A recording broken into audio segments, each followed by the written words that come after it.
재림의 시기와 성도의 모습. 이번 주에 뜬금없이 좀 그런 생각을 했던 것 같아요. 어제끈가 그저께인가. 내가 죽은 후에 지구는 몇 년이나 더 갈까? 그런 생각 가끔 좀 안 해보시나요? 내가 죽은 후에 세상은 몇 년이나 더 갈까? 뭐 나 죽은 다음에 아무 상관 없으니까 이제 그냥 뜬금없이 좀 그런 생각이 들더라고요. 몇 년을 더 갈까? 근데 지금 세상 움직여진 거 보면은 다들 이제 그 영화 같은 데 보면, 그러니까 제가 가끔 말씀드리잖아요.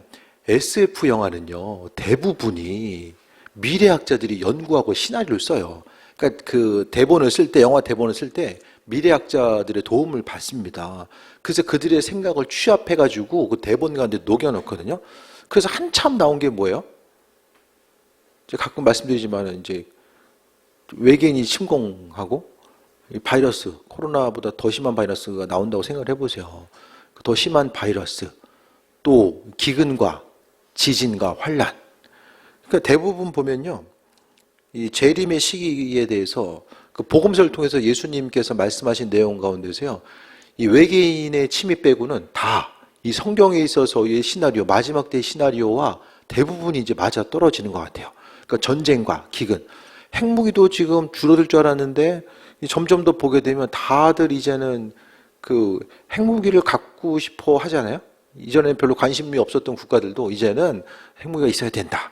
이제 이번 우크라이나 사태를 통해서 이제 무기에 더 집착하고, 그러다가 이제는 독립사발전이 한두 군데서 터지기 시작하면은 이게 이제 손쓸 방법이 없죠. 그러니까 미래가 아주 그 기쁘고 평안함 가운데 그려지기보다는 정말 힘들고 어려운 상황들로 그려지고요. 그래서 좀 SF 영화들을 볼 때에 좀 많은 부분에 있어서 이제 좀 현실로 나타날 수 있는 부분들이 영화 속에서도 그려지거든요. 그러니까 신앙적인 좀 시선을 가지고 바라볼 수 있어야 되고, 세상이 움직여지고 돌아가는 것들. 그래서요, 코로나는요, 신앙인들에게 아주 중요한 교훈점을 주는데요. 전 지구적인 재앙이 뭔지를 코로나 이전에는 몰랐어요. 국지적인 어려움, 여기서 어려움 당하면 여기는 살만해. 여기서 전쟁 터져도 여기서는 조금 불편하지만은 그렇게 나와는 상관없는 일이에요.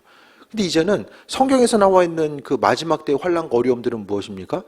지구적인 어려움이에요. 그 지구적인 어려움이 무엇인지 우리는 이번에 처음 경험하게 됩니다. 1차, 2차 세계대전 일어났을 때도 전혀 이 세계대전과는 상관없는 것도 많이 있었잖아요. 주로 이제 세계대전이 유럽을 중심으로서 이루어지고, 물론 아시아 일부 국가도 포함됐지만 또 상관없는 국가들도 많이 있었다는 말이에요. 근데 이제는 그게 아니잖아요. 그러니까 마지막 때에 대한 우리 사인들을요, 성경을 통해 볼 수 있어야 되고요. 삶에 있어서 우리는요, 또 코로나를 통해서 삶에 있어서 우리가 평범한 일상 자체가 언제든지 쉽게, 정말 얼마든지 쉽게 이게 깨질 수 있다는 것을 경험한 시기였어요. 그래서 제 생각에는 코로나가 뭐 여러 가지 뭐 기원설도 있지만은, 신앙인들은 이 코로나 바이러스를 볼 때마다 이 지구적인 어떤 어려움의 때를 경험하고, 또 일상생활 가운데 갑자기 다가올 수 있는 위협과 어려움들. 예를 들어서 바이러스 치사율이 10%만 된다고 해보세요. 10명 중에 1명 밖에 못 나가요.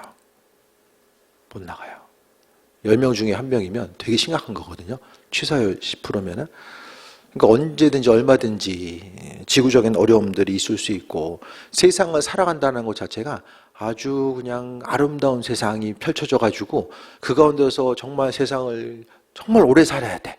오래 살아야 돼. 이것에 대해서 꿈꾸기보다는 세상 가운데 사람들이 삶을 살아가면서 점점 더 소망을 가지고 살아가기 힘든 시기. 나라와 나라. 그러니까 라오스도 보면은 그 어떤 좀 건강한 국가는요, 이 사회에 있어서의 계층 자체가 이게 층이 이제 복지국가로 가면 갈수록 빈부격차가 줄어들거든요. 상위로 가면 갈수록 이제 뭐 세금 부분을 조절한다든지, 뭐 교육 수준을 좀 균등하게 준다든지. 하지만 이제 나라가 좀 개발도상국이나 이제 아래로 내려갈수록 이 복지 자체가 상당하게 문제들이 생깁니다. 인도만 하더라도요, 그 안에서의 그 수입 차라는 것이 뭐 우리나라와는 빈부격차가 말할 수 없이 나타나거든요. 지금 있어서의 국가도 마찬가지, 국가별 빈부격차. 라오스 때 이제 보게 되면 이 국가 부도 위기 작년에도 한참 이제 말이 많았었거든요. 그러니까 후진국에서 이제 선진국으로 올라갈 수 있는 가능성이 이제는 없는 것 같아요. 그러니까 제가 보기에는 막차를 탄 게 이제 우리나라나 이제 대만 정도고요. 그래서 베트남도 조금 가능성이 있을까? 이제 그 정도만 좀 보고, 근데 베트남도 쉽지 않을 거예요. 왜냐하면 점점 다 이제 기술도요, 하위에 있는 기술들은요, 이제 상위 국가들이 독점을 해요. 절대로 기술 열어주지 않고, 노동 집약적으로 성장할 수 있는 것들은 어떻게 됩니까? 기계가 대체하잖아요. 그러니까 점점 더 라오스를 볼 때도 안타까운 것은 공장도 없고, 사람들이 이제 희망을 가지고 삶을 살아가는 것 자체가 일할 때가 있어야 되는데 일자리도 없고, 그러니까 뭔가 교육을 받아도 합당한 일자리들 자체가 이제 좀 부족하기 때문에 그런 어려움 당하고, 그러니까 빈부격차, 나라 내에서 나라와 나라, 그러니까 점점 더 뭔가 소망을 가지고 이 땅을 살아가는 것 자체가 점점 더 힘들 수밖에 없는 환경을 이제 이야기하는 거죠. 숨 쉬는 거 힘들고 물 마시는 거 힘든지는 오래됐잖아요. 그러니까 점점 더 환경 자체가 우리로 하여금 일상생활에 평범하게 누리던 것들을 한 번 더 고민해야 되는 상황으로 이제 조금씩 우리를 몰아가는 상황들, 이것을 맞이하게 되는 거예요. 그랬을 때에 우리는요, 항상 환경이 어려우면 어려울수록요, 그 신앙 공동체는 계속해서 하나님께 집중을 하게 됩니다. 세상 가운데서도요, 그냥 먹고 사는데 지장 없으면 기도 안 해요. 굳이 주님을 찾을 필요가 없어요. 왜냐? 내 인생 가운데 주님을 찾아야 되는 환경 가운데 어려움이 없으면요, 그 주님 찾습니다? 안 찾아요. 잘 안 찾아요. 그 환경에 있어서의 극한 어려움을 만났을 때에 신앙인들이 더욱더 이제 내 방법까지는 안 된다라는 사실을 깨달아 알게 되니까 하나님 나라에 대한 소망함을 가지고 살아가게 되는 거죠. 그러니까 결국 성경은 예수님께서도 이 복음서를 통해서 마지막 때에 나타나는 징조들, 전쟁과 환난과 그 기근들, 또 지진, 여러 가지 것들을 이야기하면서 왜 마지막 때는 이런 환난과 어려움들이 계속되는가? 그 어려움을 통해서 정말 주께 우리로 하여금 그 시선들을 주님께 돌리길 원하시는 하나님의 뜻과 인도하심이 그 안에 담겨져 있지 않나라는 생각들을 해보게 됩니다. 그래서 5장 1절에 형제들아, 때와 시기에 관해서는 너에게 쓸 것이 없으면 주의 날이 밤에 도둑같이 이룰 줄을 너희 자신이 자세히 알기 때문이라 라고 합니다. 그래서 10년, 20년만 전만 해도 도둑같이 이제 온다고 하면 그때는 도둑도 많이 맞았잖아요. 근데 요즘에 CCTV가 하도 깔려 있어가지고 도둑 맞을 일도 별로 없어요. 교회들도 보면 한 20년 전에 도둑이 얼마나 많이 왔다 갔다 하는데요. 도둑 한번 맞아봐야지 그냥 이 도둑같이 온다라는 말이 다 피부에 와닿을 텐데, 그러니까 예측이 불가능하다는 것을 이야기하잖아요. 주의 날이, 주님의 재림의 때가 도둑같이 이 땅에 임하게 된다라고 말씀하고 있고요. 그러니까 성경은요, 이 재림의 때를 계속해서 강조하고 있어요. 준비해라. 근데 중요한 것은 우리만 준비만 돼 있으면 예수님이 내일 오시던 그 다음에 언젠가 오시든 우리 아무 상관이 없어요. 그 문제는 때와 시기에 관심과 중심이 있는 것이 아니라 우리가 주님 오심의 때에 대해서 준비가 되어 있는가라는 사실을 이야기하는 거죠. 그래서 3절에 보면 평안하다, 안전하다, 임신한 여자에게 해산의 고통 이름과 같이 멸망이 갑자기 그들에게 이르니 결국 피하지 못한다. 멸망의 때가 갑자기 이른다라고 합니다.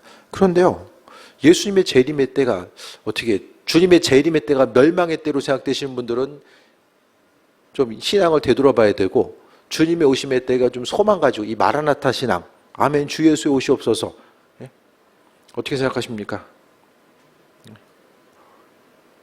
주님 오심의 때, 이 세상이 점점 더 힘들면 힘들수록 아버지께서 오실 때는 가까웠다라는 하나의 아주 중요한 사인이고, 또 성경에서의 중요한 사인은 무엇입니까?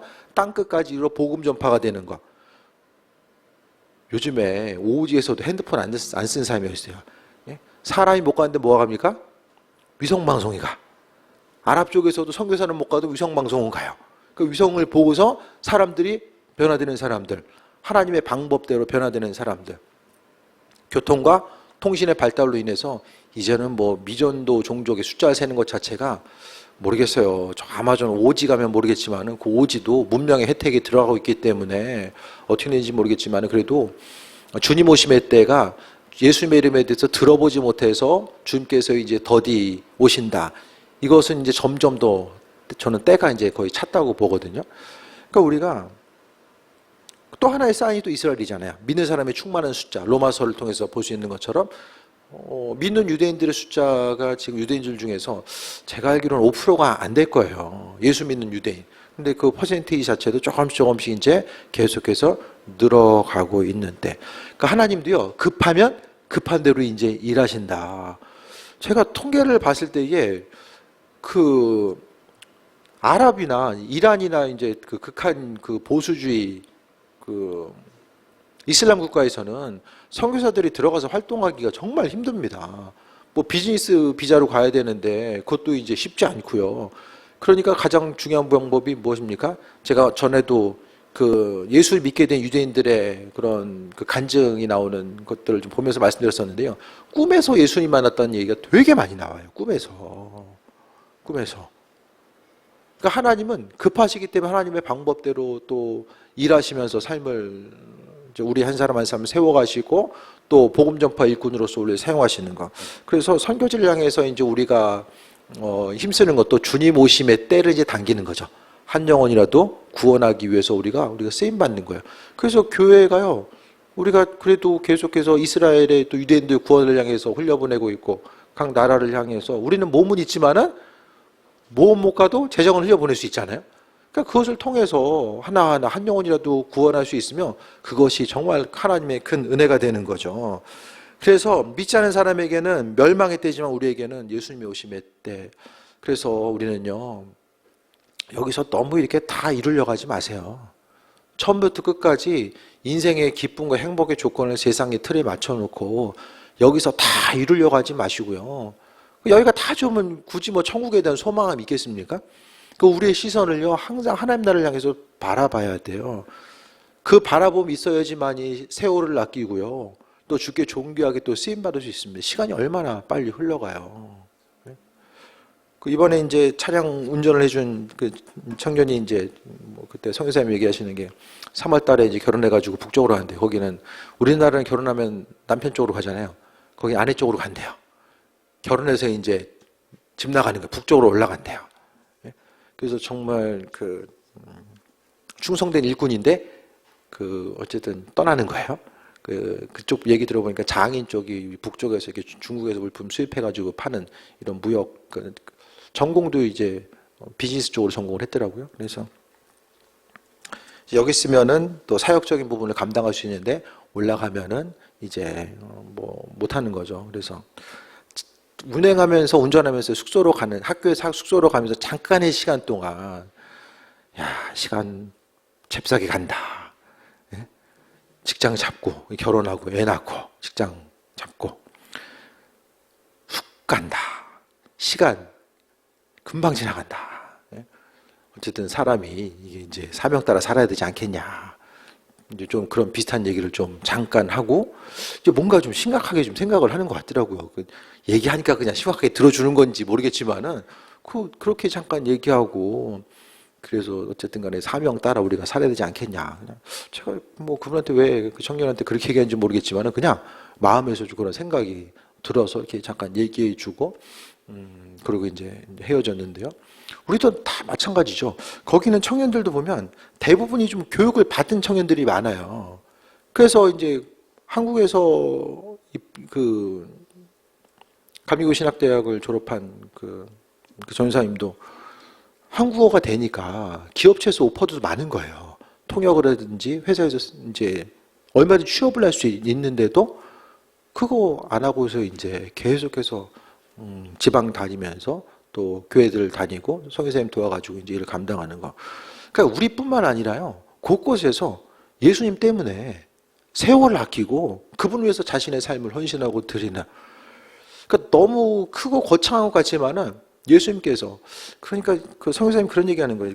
믿고 예수님께서 그 심령 안에 있을 때 마음의 뜨거움 때문에 각각의 고향으로 돌아가서 그러니까 시골 같은 애들이 신발 신고 다니는 애들이 많지 않아요. 다들 발바닥에 굳은 살 베겨가지고 어릴 때부터 다 맨발로 자라니까 그런 아이들을 선교사님들이 그래도 이제 좀 믿음 가지고 있는 가정의 아이들을 좀 불러서 좀 교육의 장을 계속해서 학비 대주면서 대학까지 졸업할 수 있도록 만들어주고 인재들을 키워내고 그 아이들이 청년이 되어서 또 고향 교회에 또 고향 그 지역 공동체를 향해서 그리스도 예수의 이름을 섬길 수 있는 거. 근데 지금 왜 그런 일들을 더 해야 되냐면요. 이 주님의 재림의 때가 언제인지를 모르잖아요. 코로나 기간 이런 질병들이 닥치면은 이동이 불가능해요. 거기도 코로나 기간 동안에 마을에 들어갈 수가 없는 거예요. 그러니까 이제는 한 영혼이라도 구원하시길 원하시는 주님의 마음, 주님의 재림의 때가 이르기 전에, 그러니까 주님 오시면 끝난 거예요. 그때는 끝이에요, 끝. 선과 악이 나눠지고 알과 가라지, 양과 염소가 나눠지는 때, 그때는 이제는 이동이 있을 수가 없는 거예요.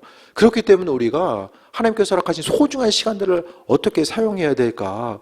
우리가 먹고 마시고 또 우리의 편안함을 위해서 거기에만 계속해서 중심 두기에는 삶의 여정이 너무나 짧고요. 맡은 바 사명을 감당할 수가 없는 거예요. 그러면서 이제 선교사님하고 한 가지 더 얘기한 게, 마지막 청년들을 양육하면서 마지막 관문은 자신이 가지고 있는 거, 얼마 안 되지만 자신이 가지고 있는 것들을 정말 더 힘든 사람들에게 얼마나 흘려보낼 수 있는 것, 그것이 이제 마지막 관문이라는 거예요. 그러니까 삶을 너무 이렇게 어렵게 살다 보면 이렇게 흘려보내는 것 자체가 좀 정말 어려울 수 있거든요. 하지만은 그 예수님 때문에, 내 안에 계신 예수님 때문에 그 일들을 행하고 그것이 가능한 것은 주께서 마음 문을 두드리실 때만이 그 일들이 이제 가능한 거죠. 내가 내 것을 가지고 흘려보낼 수 있는 것이 그걸 잘 못해요. 근데 예수님께서 그 마음 주실 때에는 그게 가능한 거죠. 하나님께서 주신 소중한 것들을 어떻게 사용하는 것이 정말 값어치는 일일까를 생각해 봤을 때 이게 주를 향해서 흘려보내는 거. 그러니까 왜 흘려보낼 수 있습니까? 더 큰 가치가 있다는 것을 믿기 때문에 흘려보내요. 네. 내가 나를 위해 사용하지 않고 내 시간이라든지 물질이라든지 다른 사람을 향해서 누군가 흘려보내는 건요, 그것 자체가 또 훨씬 더 귀한 가치임이 내 심령 가운데 깨달아졌을 때만이 가능하거든요. 그게 어떻게 가능하냐면 예수님 때문에 그게 가능한 거예요. 사실 보면, 형제들아 너희는 어둠에 있지 아니하며 그날에 도둑같이 너희에게 임하지 못하리니. 너희는 어둠에 있지 않대요. 우리가 어둠에 있지 않다는 그 증거는 무엇입니까? 성경에 예수님 빛이거든요. 빛이 내 안에 있기 때문에 내가 어둠이 아닌 거예요. 우리는 원래 태생이 어둠이에요, 어둠. 내가 좀 착하게 살아보려면 됩니까? 그래서 안 되잖아요. 뭐 좀 이렇게 좀 살아봐야 되겠다 하면 안 되잖아요. 하려면 계속 노력하면 노력할수록 절망만 늘어나는 것이 우리의 삶의 모습입니다. 하지만 빛 대신 예수님께서 내 안에 계시기 때문에 내가, 나를 주님께서, 그래 너는 어둠인데, 원래는 어둠인데 내 안에 계신 예수님이 나를 비춰주시기 때문에 너는 빛이야 라고 주께서 빛으로 우리를 여겨주신 거예요.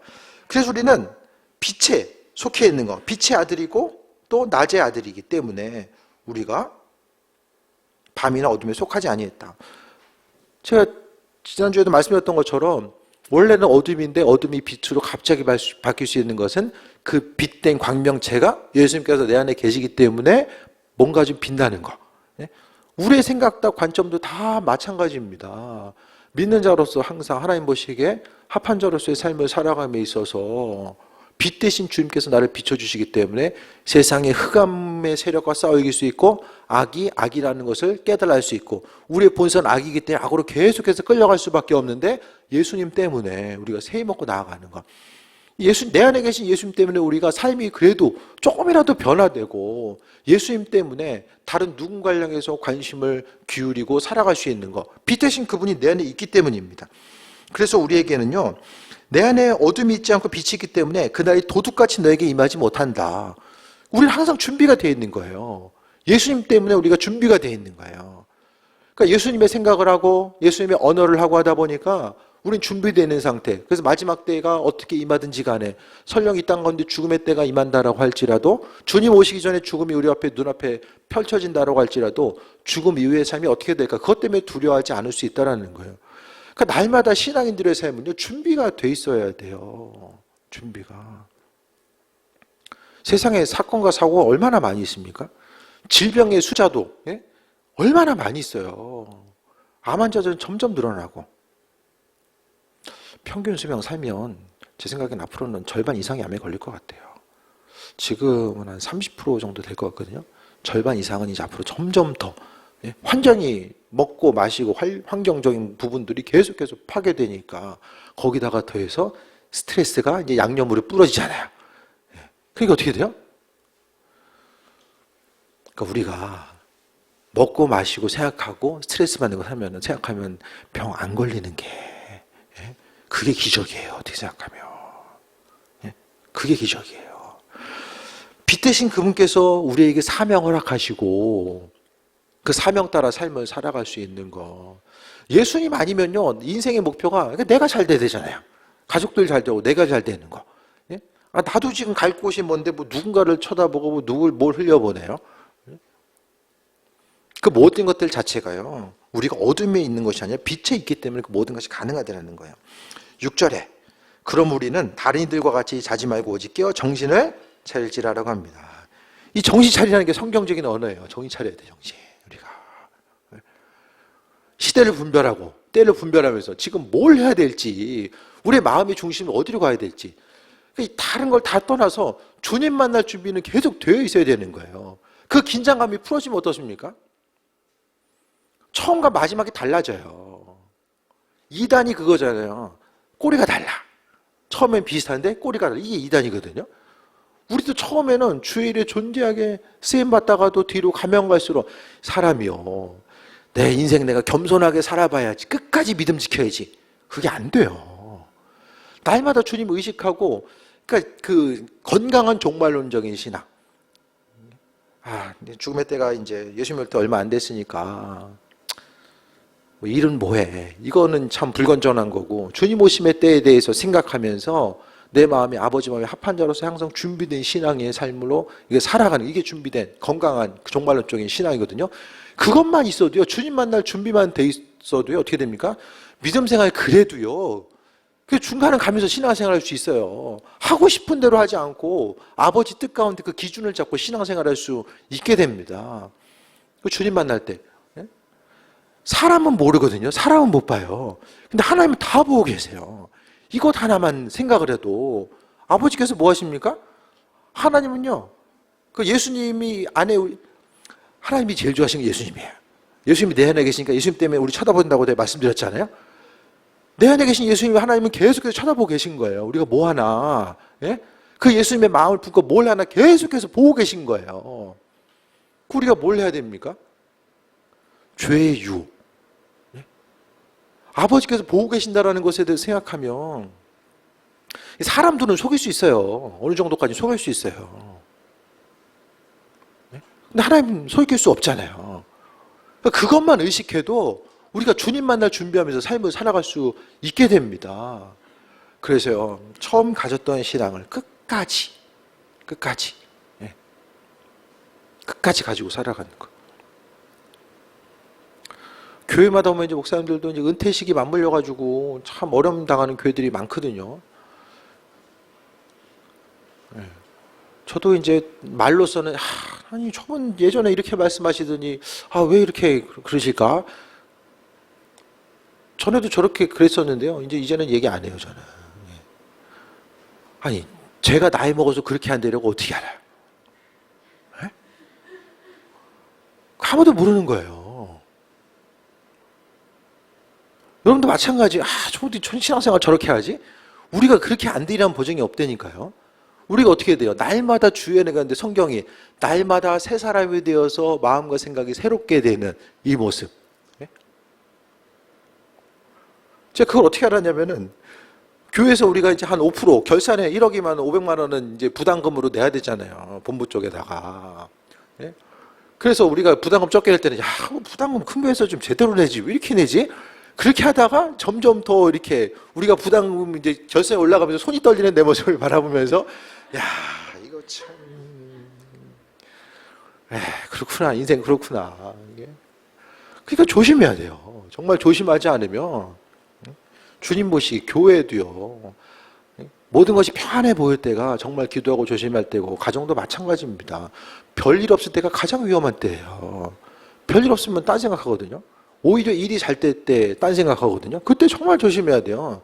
그때는요, 영적으로 좀 이제 세상 바라보다 보면 이제 무감각해지기 때문에 이거 죄가 항상 말씀도 또 어떤 환경도 내가 유리한 방향으로 계속해서 해석해요. 주님 내 마음 아시겠지? 뭐 이 정도는 했으니까.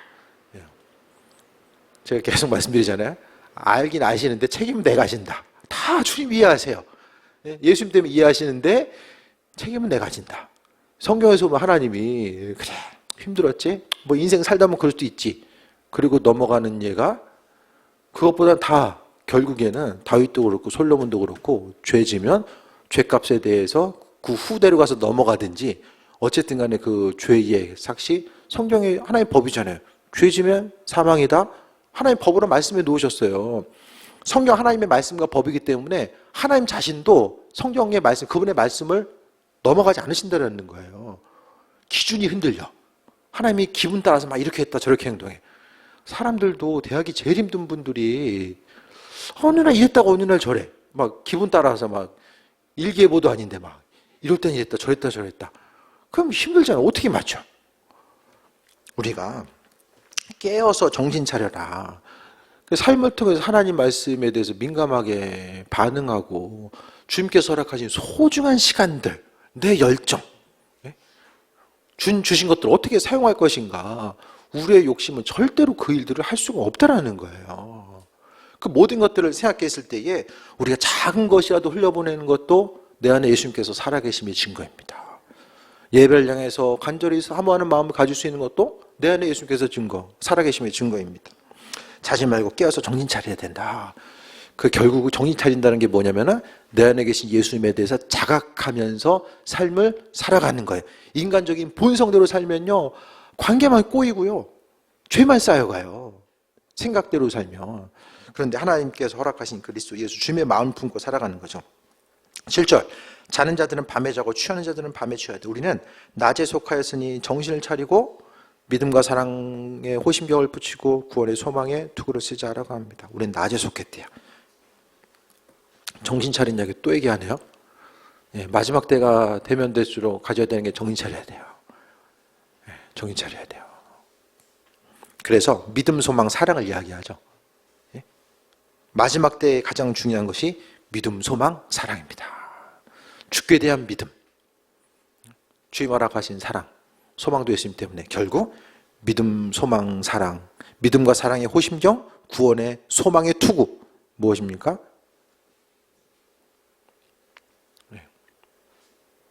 에베소서 통해서도 6장을 통해서도 말씀하고 있잖아요.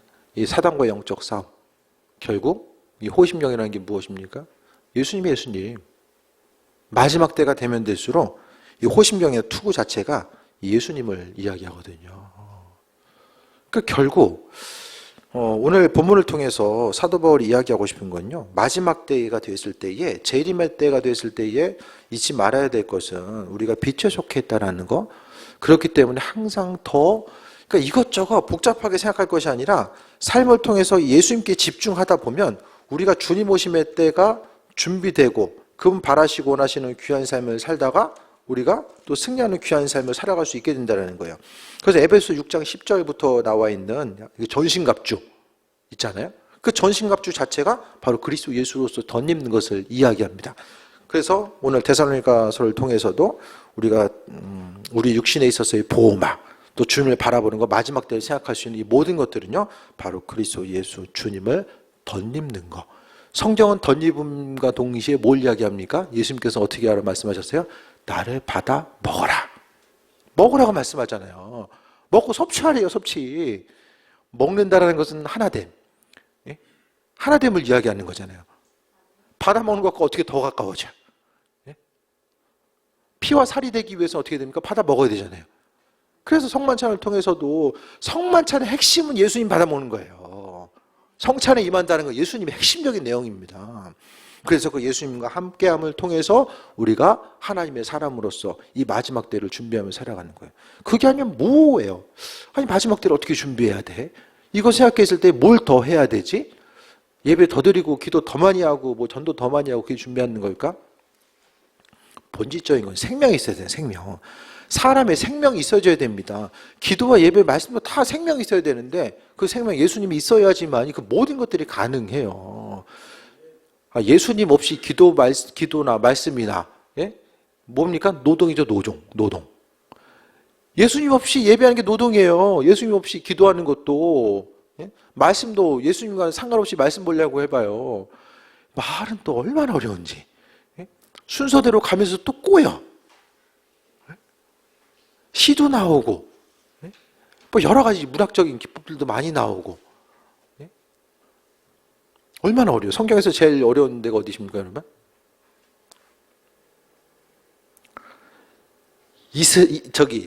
이사야 에스겔 요에 가면 거기만 넘어가면 돼. 거기. 오히려 그 모세오경 거기는 그래도 그냥 읽으면 돼. 근데 뒤로 가면 갈수록 이게 힘들죠. 근데 그 가운데서 분명히 하나님의 말씀과 계획하심, 그러니까요, 성경 한 글자 한 글자 그 안에 담겨져 있는 분명한 이유와 목적이 있어요. 말씀을 통해 주시는 것들이 있는 거죠. 그러니까 성경은 창세기부터 계시록까지 예수님을 발견해야 됩니다. 그래서 9절에 하나님이 우리를 세우심은 노하심에 이르게 하심이 아니요. 우리를 불러주시는 건요, 지옥 가라고 불러주신 게 아니에요. 우리를 불러주신 건, 만드신 것은요, 오직 우리 주 예수 그리스도로 말미암아 구원받게 하십니다. 예수님을 통해서 구원받게 하시기 위해서 우리를 불러주셨대요. 그래서 우리 한 영혼은 예수님이 내 안에 있으면 우린 전부예요. 주님 보시기에는 전부예요. 그 아무리 있어 보여도 예수님이 없으면은, 야, 너 빈 껍데기구나. 그러니까 껍데기이기 때문에, 갈아지기 때문에 지옥 가는 거예요. 그 10년 가운데 예수님이 없으니까.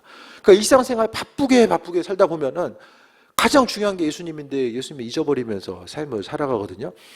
그러니까 올 한 해는요, 좀 다른 것도 있지만은 어떻게 하면 좀 예수님 조금이라도 기억하면서 삶을 살아갈 수 있을까? 여기에 좀, 요거 하나라도 좀 중심을 뒀으면 좋겠어요. 크고 어떤 거창한 것보다도 정말 일상생활 가운데서 정말 주님을 내 인생 가운데 어떻게 좀 기억할 수 있을까? 그것에 대해서 생각하면서 나아가는 거죠. 예수로 말미암아 구원받게 하심 하나의 목적입니다. 그 10절에 예수께서 우리를 위하여 죽으사 우리로 하여금 깨어있든지 자든지 자기와 함께 살게 하려 하십니다.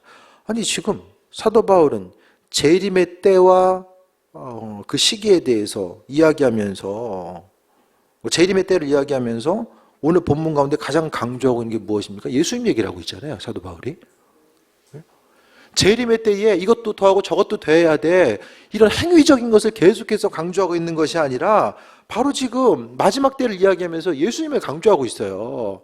하나님께서 우리를 불러주신 예수님을 통해서 예수 그리스도로 말미암아 구원받게 하시고, 또 예수께서 우리를 위하여 죽으신 것 자체가 우리를 살게 하려 하십니다. 생명 자체는 그리스도 예수라는 사실에서 이야기하는 거고요, 믿음으로 마음이 뛰는 것 자체는요 바로 예수님 때문에 정말 예배를 사모하고 하나님의 도우심. 그래서 가서 정말 우리 김민준 청년 깜짝 놀랐어요. 청년들이 막 이렇게 은혜 받으려고 와서 전심을 다해서 이렇게 예배하는 것을 보고, 야, 우리랑 좀 다른 것 같은데요. 다른 애들이 있는 것만 보고만 와도, 그것만 보는 것만 해도 은혜인 것 같아요. 보기만 해도, 저 애들도 있구나, 저렇게도 신앙생활 하는구나. 보기만 해도 정말 은혜가 되는 거예요. 은혜 받기 위해서 앞으로 나아오고, 정말 하나님의 은혜에 대한 소망함, 그리스도 예수 주님에 대한 소망함을 가지고 나아가고, 그 10년 가운데 예수님이 존재하기 때문에 은혜 가운데 삶을 살아가는 거죠. 10절 다시 한번 봅니다. 예수께서 우리를 위하여 죽으사 우리로 하여금 깨어있든지 자든지 자기와 함께 살게 하려 하셨느니라. 사나 죽으나 여기 있으나 천국에 가나 중요한 것은 우리는 예수님과 교제하고 동행하는 삶. 그러니까 여기서 삶을 살아가면서 다 사라져요. 근데 결국 내 안에 계신 예수님만 남아요. 우리가 했던 모든 것들은 다 사라져요. 그래서 앞서 말씀드렸던 것처럼 내가 죽으면 지구가 얼마나 더 갈까? 사실 뭐 무슨 소용이 있어요. 뭐 간 데까지 가겠죠? 제가 보기에는 그렇게 오래 갈 것 같진 않아요. 그렇게 오래. 하지만 내 안에 계신 예수님 때문에 우리가 천국을 누리는 거고요. 11절이 또 중요합니다. 그러므로 피차 권면하고 서로 덕을 세우기를 너희가 하는 것 같이 하라. 권면하고 덕을 세운다는 것이 원어적인 의미 건축이에요. 건축. 권면하고 덕을 세운다는 건요, 마지막 때가 되면 어떻습니까? 주님 오심의 때가 다가오면 다가올수록 어떻게 해야 돼요? 세상이 아름다워져요? 막 기도하는 대로 막 응답받고 아름다워져요? 환난과 어려움이 막 생기잖아요. 그 환난과 어려움이 생기면 어떻게 합니까? 신앙 공동체의 신앙인들이 처음에 기도해요. 기도 막 열심히 하는데 기도 응답이 안 돼. 그럼 어떻게 됩니까? 야, 이거 뭐 교회 다니나 안 다니나 기도 하나하나 뭐 똑같구나. 그러니까 어떻게든 그다음부터 믿음이 흔들려. 네? 참 우리의 생각은 복권도 한 번씩 좀 맞아주고 뜻하지 않는 이런 행운들이 좀 오가면 믿음 생활 훨씬 더 잘할 것 같은데 했던 것보다 좀 안 했던 내가 수고하지 않아도 좀 거둘 수 있는 것들이 더 많아지면 우리의 믿음이 지금보다 훨씬 더 자라날 수 있을 것 같은데 그래서 하잖아요. 다 할 것 같은데 다 하잖아요. 아, 교회도 좀 이렇게 조금 더 좀 이렇게 폼나게 해주시면은 저도 조금 더 많이 좀 종교하게 쓰임받고 할 것 같은데 지금 우리 생각이지만 또 그때 가면 모른다니까요. 예? 로또 맞고 가서 찾아가면 누구세요 할지 모른다니까요. 예? 교회도 보면은 이제 로또 맞아가지고 헌금 만나는 분, 건축 헌금 만나는 분 꽤 돼요. 그 전에 말씀드렸잖아요. 교회에서 그 진짜 로또 맞았는데 교인 다 흩어졌다고. 예? 다 흩어졌어요. 예? 20, 30명 모여가지고 복권을 계속 산 거예요. 진짜 1등이 맞았는데 흩어진 거예요. 근데 이제 마지막에는 그 주변에 이제 그 지구촌 교회 이제 주변에 있었는데 지구촌 교회에서 성도들을 이제 주변 어려운 교회들 파송을 해준 거예요. 그래서 교회가 좀 자립하고 이제 이렇게 갈 수 있는 기틀이 마련됐는데 어쨌든 좀 본문으로 돌아와서 뭔가 좀 훈풍이 더 불면 좋을 것 같은데 인생 살다 보면 신앙생활 하다 보면 어려움이 생기잖아요.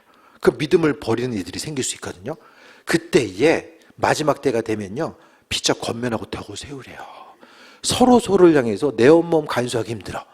다들 이 믿음 생활이 이제 마지막 때는 점점 더 혼자 할 수가 없어요. 그래서 믿음의 공동체가 그래서 중요한 거예요. 힘들 때 서로 세워주고 기도하고 때로는 기도하다 보면 좀 기도 좀 응답해 주셨으면 좋겠는데 좀 간절한 마음이 있는데 기도 응답이 안 돼가지고 어려움을 경험할 수도 있거든요. 하지만 우리가 방법이 있으면 어떻게 해야 돼요? 될 때까지 기도하는 수밖에 없어요. 주께 사실좀 믿고 될 때까지 기도하면서 나아가는 거죠. 그래서요 마지막 때가 되면 될수록 그리스도 예수께 집중하고 11절에 나와 있는 것처럼 서로 성도들끼리 합심해서 협력해서 선을 이루고 서로 도와주는 그 귀한 삶을 살아갈 수 있어야 된다는 거예요. 마지막 때에 예수께 집중하고 또 한 사람 한 사람 끝까지 믿음의 그 경주에서 승리할 수 있도록 그 한 사람 한 사람을 돕고 나아가는 것이 삶에 있어서 중요한 부분이 되어야 된다는 것을 말씀드립니다. 그래서 주님 언제 올지 모르잖아요. 하지만 언제 오시든 간에 우리가 준비만 돼 있으면 하나님의 선하신 뜻과 인도하심을 경험할 수 있고 또 새 힘 얻고 나아갈 수 있게 됩니다. 믿는 자로서요 끝까지 포기하지 말고 주께서 하실 것에 대한 기대함과 소망함을 가지고 달려나가고 마지막 때에 서로 돌아보고 권면하고 또 예수님께 집중하면서 주님 오심에 대한 또 기대함과 소망을 가지고 나아가는 귀한 삶 되시기를 축원드립니다. 예, 우리 또 찬양하고 기도하겠습니다. 선교지를 위해서 기도하고 이곳에 주님의 영광이 나타나고 또 주님의 불이 임하고 또 아버지께서 허락하신 은혜 가운데 우리가 서로 믿음으로 권면하고 또 그리스도 예수로 말미암아 새 입었고 그 선한 영향력을 다른 이들에게 또 끼칠 수 있는 귀한 공동체 되기 위해서 이 시간 찬양하고 통성